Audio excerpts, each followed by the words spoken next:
आप शिव जी के इतिहास के बारे में क्या बता सकते हैं? तो रुद्र का नाम आता है, लेकिन इसमें जैसे शिव शक्ति जो हम अब जानते हैं वैसे कोई शब्द नहीं है वहाँ पे। जैसे विष्णु हैं, उनके बहुत अवतार हैं, राम जी हैं, श्री कृष्ण हैं, लेकिन जो शिव जी हैं, उनके अवतार नहीं रूप हैं। ऐसा क्यों? शिव जी के फॉर्म्स हैं, लेकिन वो थोड़ा अलग प्रकार के हैं। गंगा जी शिव जी के सर से बहती हैं, उनके बालों में से क्या क्या कहानी है इसकी? शिव जी कहते हैं ठीक है मैं खड़े रहता हूँ, जब गंगा को कहना मेरे सर के ऊपर गिरने के लिए। अच्छा, तो क्या इसलिए शिव जी के मंदिर में हम देखते घड़े में से पानी टपकता है शिवलिंग पर? क्या वो भी गंगा जी से रिलेटेड है क्योंकि वो शिव जी के सर से पानी? अभी गंगा शिव जी के के ऊपर से बह रही है बाहर, जी। और यहाँ वो शिव जी के ऊपर गिर रही अच्छा, है। अच्छा। आज हम उन देवता की बात करने जा रहे हैं जिन्हें हम आदिनाथ बुलाते हैं, महेश बुलाते हैं, भोलेनाथ बुलाते हैं और मेरे सबसे चहेते हैं शिव जी। एक बार फिर देवलोक में आपका स्वागत है। वो शो जो भारतीय पौराणिक संस्कृति यानी कि इंडियन माइथोलॉजी आपके घर लेकर आता है।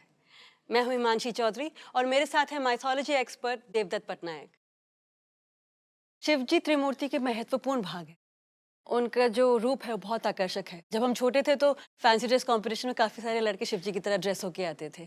आप शिव जी के इतिहास के बारे में क्या बता सकते हैं?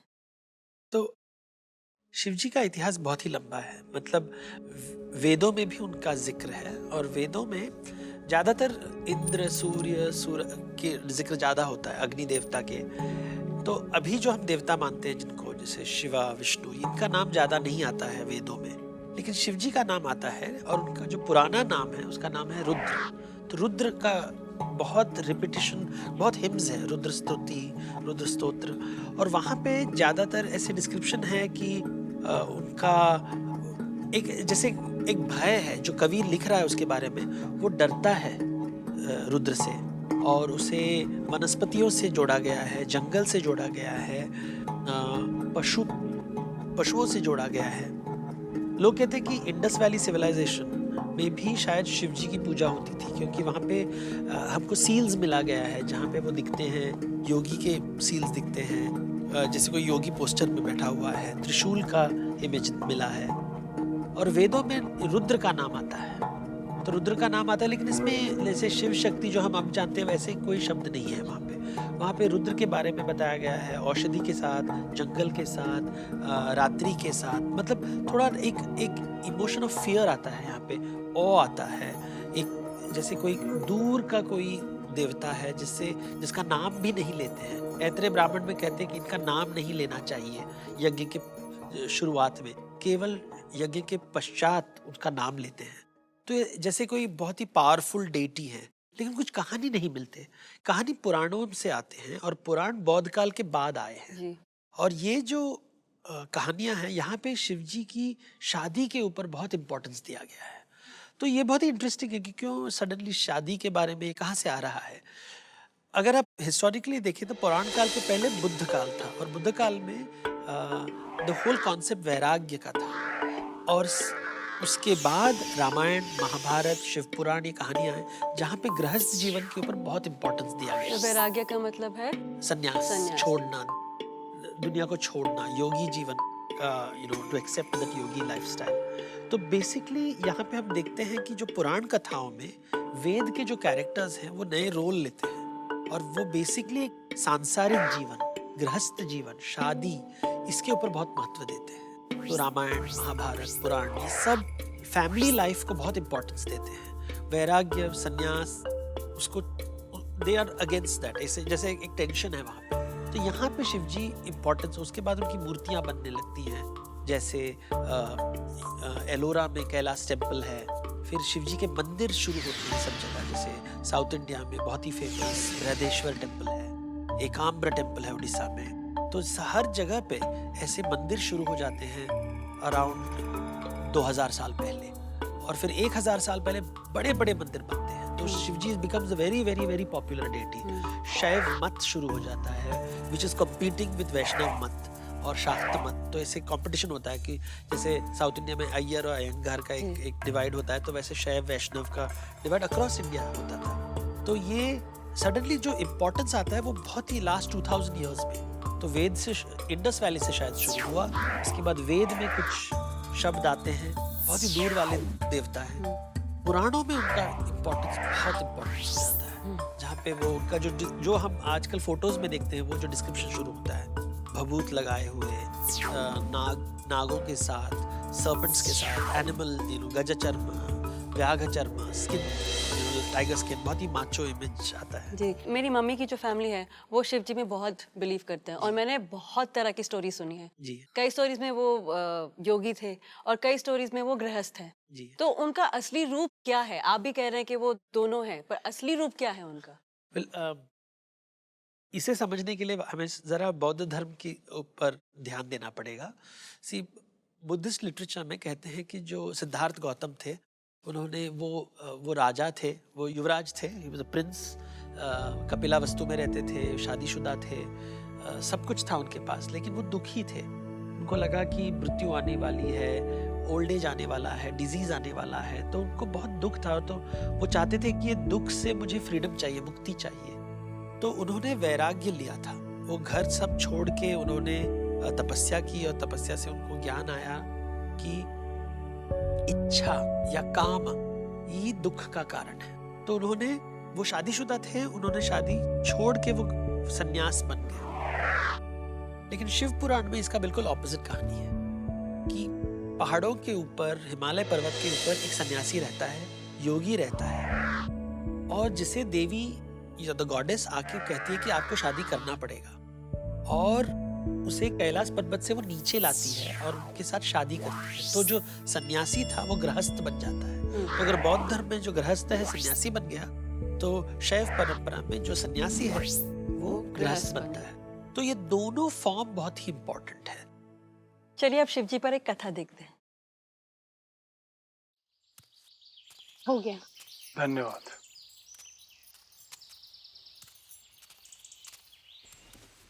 हम आपकी कोई और सेवा कर सकते हैं? हमारे तप करने का समय हो गया है। आवश्यकता पड़ने पर आपको बुलाएंगे। जो आगे।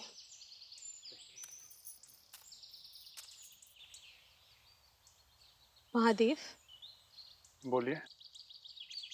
हम कई मासों से आपकी सेवा कर रहे हैं, पर आपने आज तक हमारा नाम भी नहीं पूछा। हमारा नाम पार्वती है। क्या आपसे एक प्रश्न पूछने की आज्ञा है? आज्ञा है। क्या हम आपको सुंदर लगते हैं? हमने इस विषय पर विचार नहीं किया। किसी अन्य वस्तु की आवश्यकता हो तो पुकार लीजिएगा। अवश्य।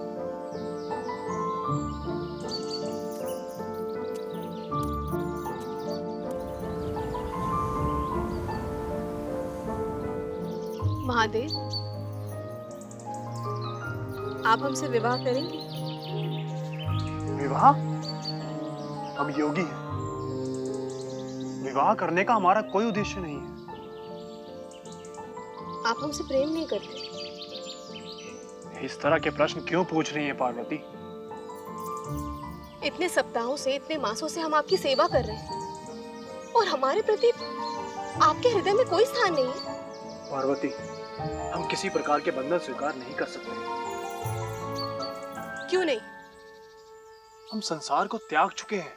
तो अब आप अपना सारा समय योग और तपस्या में व्यतीत करना चाहते हैं?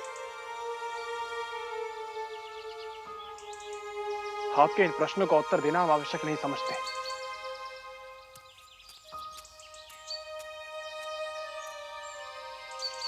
तो बेसिकली एक टेंशन है उनमें कि वो योग के तरफ जा रहे हैं और देवी उनको भोग के तरफ लेके आ रही है, और शादी के बाद उनका रूप बहुत बदल जाता है। So suddenly he is a musician, तो वीणा पाणी, जो वीणा पकड़ते हैं हाथ में, या वो नाचते हैं तो नटराज बन गए, या कहानी बोलते हैं, तो जैसे रामायण महाभारत, ये सब कहानियों में शिवजी शक्ति को कहानी बोल रहे हैं। जब हम तंत्र शास्त्र के बारे में बात करते हैं तो हमेशा कहानी में बताएंगे कि पार्वती ने शिवजी को एक प्रश्न पूछा और उन्होंने ये उत्तर दिया। सो बेसिकली वो स्टोरी टेलर बन गए, स्कॉलर बन गए, वो बात करते हैं। इसके पहले तो बिल्कुल गंभीर थे, आंखें बंद थी, वो किसी के साथ बात एंगेज नहीं करते थे।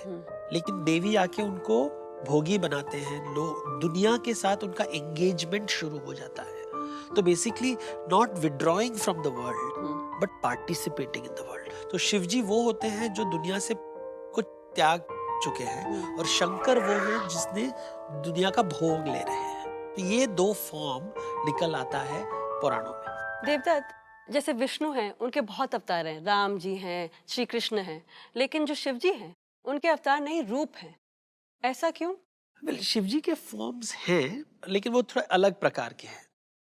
तो विष्णु और शिव जी का बहुत ही इंटरेस्टिंग है। शिव जी वैराग्य से संसार की तरफ आते हैं, और विष्णु संसार में रह के वो भूलोक में आते हैं, और यहाँ पे वो जन्म और मृत्यु का अनुभव करते हैं। जब वो जन्म और मृत्यु का अनुभव करते हैं उसको अवतार कहा जाता है, कि वैकुंठ से वो ऊपर से नीचे आए हैं, तो अवतरण किया है। शिव जी की स्टोरीज ऐसे नहीं है, वो ना समय के साथ उनका कोई लेना देना नहीं है। देयर इज नो बर्थ और डेथ, मतलब जन्म और मृत्यु की कहानियां नहीं होती, उसके परे होता है ये। और वहां पे कहानियों में अलग अलग रूप होते हैं। तो एक नॉर्थ इंडिया में फेमस जो रूप है भोलेनाथ का रूप, जो भोलेनाथ का रूप जिसको कुछ दुनियादारी कुछ समझ में नहीं आता। तो जैसे कहानी होती है कि रावण उनके पास आता है और कहता है कि उनके सामने एक बहुत अच्छा गाना गाता है, और शिव जी बहुत खुश होते हैं, उनको क्या चाहते हैं, और रावण कहता है कि मैं चाहता हूँ कि आपकी पत्नी मेरी पत्नी बन जाए। और शिव जी कहते हैं हाँ ठीक है ले लो, क्योंकि वो भोलेनाथ है, उनको समझ में नहीं आता कि पत्नी का मतलब क्या है, इतने भोले हैं। तो शिव पार्वती बोलता है कि अच्छा मुझे ही प्रॉब्लम हैंडल करना पड़ेगा। दूसरा रूप होता है भैरव रूप, बहुत ही गुस्से में आ जाते हैं, कि छोटी छोटी बातों पे इतना गुस्सा आ जाता है कि वो बिल्कुल उनके नाखून बढ़ जाते हैं और लाल आंखें हो जाती हैं, ही गेट्स क्लॉज, बहुत ही भयानक रूप होता है। भय से भैरव, तो वो भैरव रूप में उनके साथ कुत्ते होते हैं, भूत होते हैं, इट्स वेरी फ्राइटनिंग फॉर्म। और एक रूप होता है असुतोष। असुतोष मतलब जो जल्दी ठंडा हो जाता है, जो गुस्सा भी like quick to temper and quick to calm down. तो असुतोष की आराम से 2 मिनट में ठंडे हो जाएंगे, बहुत गुस्सा आएगा तो माफी मांग लो, क्षमा कर लेंगे आपको। और एक रूप है अर्धनारेश्वर, जो आधा पुरुष और आधा स्त्री। तो वो अपनी पत्नी से इतना प्यार करते हैं कि कहते हैं कि मैं शरीर का आधा भाग आपको देता हूँ। या एक तो फेमस है, ये बैरागी है लेकिन उनका फैमिली फोटोग्राफ होता है, हस्बैंड वाइफ और 2 बच्चे। तो ये बहुत ही इंटरेस्टिंग है, वो बैरागी हैं लेकिन उनका फोटो है गृहस्थ जीवन का। तो ये दिखाने के लिए कि लास्ट में भगवान की कई कई रूप होते हैं। जैसे हमारे में मूड्स अलग होते हैं, हमारे इमोशंस अलग होते हैं, हमारा सिचुएशन के हिसाब से हम भी बदलते हैं, वैसे ही शिव जी भी बदलते हैं। लेकिन ब्रॉडली वो योगी है जिनको देवी ने भोगी बनाया। अच्छा, आप मुझे ये बताइए, हमारे भारत में इतने सब मंदिर हैं, राम जी का मंदिर है, कृष्ण जी का मंदिर है, पर जो शिव जी के मंदिर हैं उसके अंदर उनकी मूर्ति नहीं है जी, बाकी सब मंदिरों में राम जी की, कृष्ण जी की मूर्ति नहीं है। ऐसा क्यों है? शिव जी का कॉन्सेप्ट जब फिलॉसफी, जब वेद के बाद उपनिषद आया, तो वेदों में सब वो मंत्रों के द्वारा, यज्ञों के द्वारा कुछ बताना चाहते थे। तो उपनिषद में इसको उन्होंने उसका मीनिंग को निकालना की कोशिश की, तो इससे वेदांत का जन्म हुआ। वेदांत में जो वेद का अंत है, तो उपनिषद में इसका डिस्कशन होता है, चर्चा होता है, और यहाँ पे आत्मा शब्द बहुत इंपॉर्टेंट हो जाता है। और लोगों ने कहा कि आत्मा का रूप क्या है, क्योंकि आत्मा तो निराकार है, तो अभी मुझे आत्मा की पूजा करनी है, तो मैं कैसे करूं? तो हमने उसको एक रूप दिया है, शिवलिंग का रूप दिया है। तो शिवलिंग बेसिकली आत्मा का एक रूप है। और जो तो इट्स लाइक अ पजल, कि आप जिसको फॉर्म नहीं है उसको आप फॉर्म कैसे दे रहे हो, निर्गुण को सगुण कैसे बना रहे हो।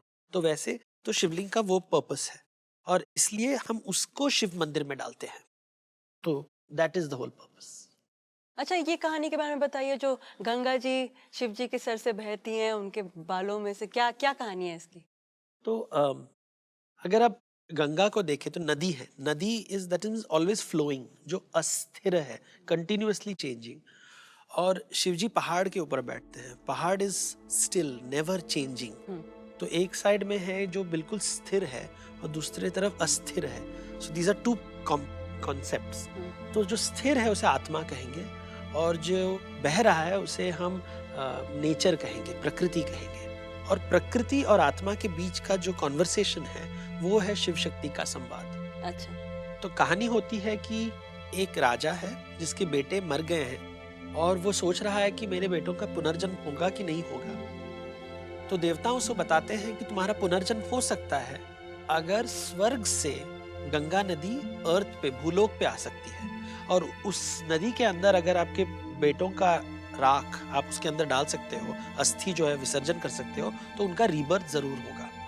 तो भगीरथ नाम का जो युवक है वो बहुत तपस्या करता है और इंद्र को प्रसन्न करता है और कहता है कि गंगा को आप प्लीज बोलिए स्वर्ग लोक से भूलोक में आने के लिए। तो गंगा कहती है ठीक है मैं आ जाऊंगी, लेकिन मेरा जो फोर्स है वो दुनिया को तोड़ सकता है। तो उसको how to stop it, how to block it, how to restrain it. तो ब्रह्मा कहते हैं कि तुम शिव जी को जाओ, वो स्थिर होते हैं, जो स्थिर होता है वो अस्थिर चीज को पकड़ सकता है। तो वो शिव जी को मनाते हैं। शिव जी कहते हैं ठीक है मैं खड़े रहता हूँ, जब गंगा को कहना मेरे सर के ऊपर गिरने के लिए। तो गंगा हंसती है कि अगर मैं किसी के सर के ऊपर गिरूंगी तो वो जरूर फट जाएगा। तो शिव जी करते देखते हैं, टेस्ट करते हैं। तो गंगा जंप करती है और वो नदी स्वर्ग से शिव जी के सर के ऊपर आते हैं, क्योंकि शिव जी के सर के ऊपर उनके जो बाल हैं, जो केश है, जटाएं हैं, और जटे में वो शी गेट्स ट्रैप्ड, वो फंस जाती है उसके अंदर, और उनका जो फोर्स था, जो इतना स्ट्रॉन्ग फोर्स था, जो वेरी वायलेंट, काम हो जाता है। तो वो जो वायलेंट फोर्स होता है वो डोमेस्टिक हो जाता है, काम हो जाता है, and it starts flowing like a regular river, नदी जैसे, जहाँ पे सभ्यताएं शुरू हो जाती हैं। सो बेसिकली एक अस्थिर चीज को कंट्रोल में लाने के लिए हमें स्थिरता की आवश्यकता है, इसलिए गंगा को कंट्रोल में लाने के लिए शिव जी की आवश्यकता है। अच्छा, तो क्या इसलिए शिव जी के मंदिर में हम देखते घड़े में से पानी टपकता है शिवलिंग पर? क्या वो भी गंगा जी से रिलेटेड है क्योंकि वो शिव जी के सर से पानी उसे निकलता गंगा कहते हैं, अच्छा लेकिन अभी गंगा शिव जी के के ऊपर से बह रही है बाहर, जी और यहाँ वो शिव जी के ऊपर गिर रही अच्छा है। अच्छा तो ये आइडिया क्या है कि जो जो शिव जी हैं वो बैरागी हैं, वो दुनिया में दुनियादारी में इंटरेस्ट नहीं है। हम्म, लेकिन जब तक वो दुनिया में इंटरेस्ट नहीं लेंगे तब तक प्रॉब्लम सॉल्व नहीं होंगे हमारी जिंदगी का। मतलब आत्मा को जागृत करने के लिए ये बहुत ही इंपॉर्टेंट है। तो देवी, जैसे मैंने कहा, शिव पुराण में हमेशा कहानी होती है कि उनकी शादी की। अभी शादी तो मुहावरा है कि उनको दुनिया के साथ एंगेज करने के लिए, आत्मा को जागृत करने के लिए। तो अभी वो वहाँ बैठे हुए हैं, तप कर रहे हैं, या कहते हैं कि वो भांग पी के बैठे रहते हैं, तो उनको उठाने के लिए ये सब प्रयास चालू है।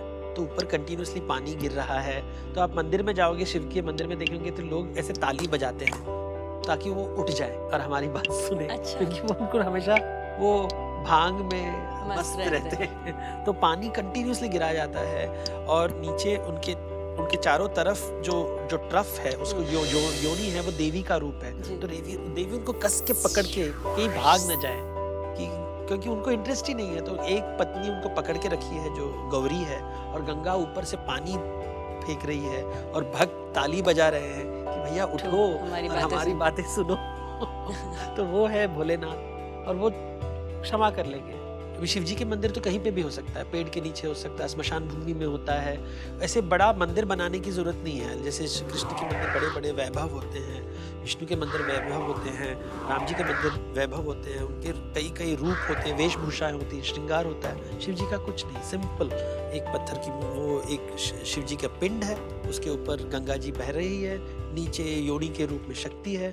आप वहाँ बेल का पत्ता फेंको, कुत्ता भी वहाँ नाचता है, कुछ भी कर सकते हो। तो वो भोलेनाथ का एक स्वरूप है। तो बहुत भोले ही बाबा सिंपल, ही है। भोले बाबा ही है। है। और उनको दूध भी, अगर आप कृष्ण मंदिर में हम मक्खन चढ़ाते हैं या घी देते हैं, यहाँ पे कच्चा दूध देते हैं, मतलब नॉट इवन प्रोसेस्ड। उनको कुछ भी फल दे दो, कुछ भी चलेगा, नो स्पेशल ट्रीटमेंट नहीं है। आजकल ऑफ कोर्स ब्राह्मणों ने व्यवसाय कुछ लोग बना लिया है, लेकिन बेसिकली शिव जी भोलेनाथ है, उनको सिंपल चीजें पसंद है, डायरेक्ट है। गुस्सा आता है तो बहुत गुस्सा आ जाता है, ठंड हो जाते है तो ठंड, एकदम भांग से पीते शांत हो हैं। जाते हैं। हाँ। तो बहुत ही अलग प्रकार के देवता, मस्त हैं, और उनको गृहस्थ जीवन में लाने की प्रयास कंटिन्यूस होती रहती है। और वो देवासुर में फर्क नहीं देखते, देव को भी प्यार करते हैं, असुर को भी प्यार। रावण उनका प्रिय भक्त है, राम भी उनके प्रिय भक्त हैं, हनुमान जी भी उनके भक्त हैं।